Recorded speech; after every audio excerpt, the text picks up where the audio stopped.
ಪೊಲೀಸರಿಗೆ ಡಿಜಿಐಜಿಪಿ ಸಲೀಂ ಮಹತ್ವದ ಸೂಚನೆ ನೀಡಿದ್ದಾರೆ. ಜನರ ಜೊತೆಗೆ ಸೌಜನ್ಯದಿಂದ ವರ್ತಿಸುವಂತೆ ಸುತ್ತೋಲೆ ಹೊರಡಿಸಲಾಗಿದೆ. ಜನರ ಜೊತೆ ವರ್ತನೆಯ ಬಗ್ಗೆ ಮಾರ್ಗಸೂಚಿ ಬಿಡುಗಡೆ ಮಾಡಿದ್ದಾರೆ. ಪಾರದರ್ಶಕತೆ, ಸೌಜನ್ಯತೆ, ನಿಷ್ಠೆಯಿಂದ ಇರಲು ಸೂಚನೆಯನ್ನು ಕೊಡಲಾಗಿದೆ. ದರ್ಪದಿಂದ ವರ್ತಿಸಿ ಇಲಾಖೆಯ ಘನತೆಯನ್ನು ಹಾಳು ಮಾಡಬೇಡಿ ಅಂತ ಮಾರ್ಗಸೂಚಿಯನ್ನು ಹೊರಡಿಸಿದ್ದಾರೆ ಡಿಜಿಐಜಿಪಿ ಸಲೀಂ ಅವರು.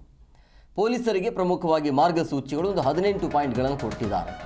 ಕಾರ್ಯವಿಧಾನಗಳಲ್ಲಿ ಪಾರದರ್ಶಕತೆ ಕಾಯ್ದುಕೊಳ್ಳಬೇಕು. ಪೊಲೀಸ್ ಠಾಣೆಗೆ ಭೇಟಿ ನೀಡುವ ಯಾವುದೇ ವ್ಯಕ್ತಿಯ ಹಿನ್ನೆಲೆಯನ್ನು ಗಮನಿಸಬಾರದು. ಯಾಕೆ ಅಂತ ಹೇಳಿದ್ರೆ ಎಲ್ಲರನ್ನ ಸಮಾನವಾಗಿ ಪರಿಗಣಿಸಬೇಕು ಅನ್ನೋದು. ಸಾರ್ವಜನಿಕರ ಕುಂದುಕೊರತೆ ತಾಳ್ಮೆಯಿಂದ ಆಲಿಸಬೇಕು. ಕಾನೂನಿನ ಪ್ರಕಾರ ಕಾಲ ವಿಳಂಬವಿಲ್ಲದೆ ದೂರನ್ನು ದಾಖಲಿಸಿಕೊಳ್ಬೇಕು ಅನ್ನೋದು. ಇನ್ನು ಸಾರ್ವಜನಿಕರೊಂದಿಗೆ ಮಾತನಾಡುವಾಗ ಒರಟು ಭಾಷೆ ಬೇಡ ಅನ್ನೋದು. ಅಂದರೆ ನಮ್ಮ ಮೈ ಮೇಲೆ ಖಾಕಿ ಇದೆ ಅನ್ನೋದನ್ನು ತೋರಿಸ್ಕೊಳ್ಳೋದು ಬೇಡ ಅಂತ. ಯಾವಾಗಲೂ ಸೌಜನ್ಯ ಮತ್ತು ಘನತೆಯಿಂದ ವರ್ತಿಸಬೇಕು. ಇನ್ನು ಯಾವ ಸಂದರ್ಭದಲ್ಲೂ ಕೂಡ ಯಾವುದೇ ವ್ಯಕ್ತಿ ಅಥವಾ ಸಂಸ್ಥೆಗಳಿಂದ ಯಾವುದೇ ರೀತಿಯ ಬೇಡಿಕೆ ಇಡುವುದರಿಂದ ಅಥವಾ ಯಾವುದೇ ಅಕ್ರಮ ಸಹಾಯ ಅಥವಾ ಲಾಭವನ್ನು ಸ್ವೀಕರಿಸೋದ್ರಿಂದ ಸಂಪೂರ್ಣವಾಗಿ ಅದರಿಂದ ದೂರ ಇರಬೇಕು.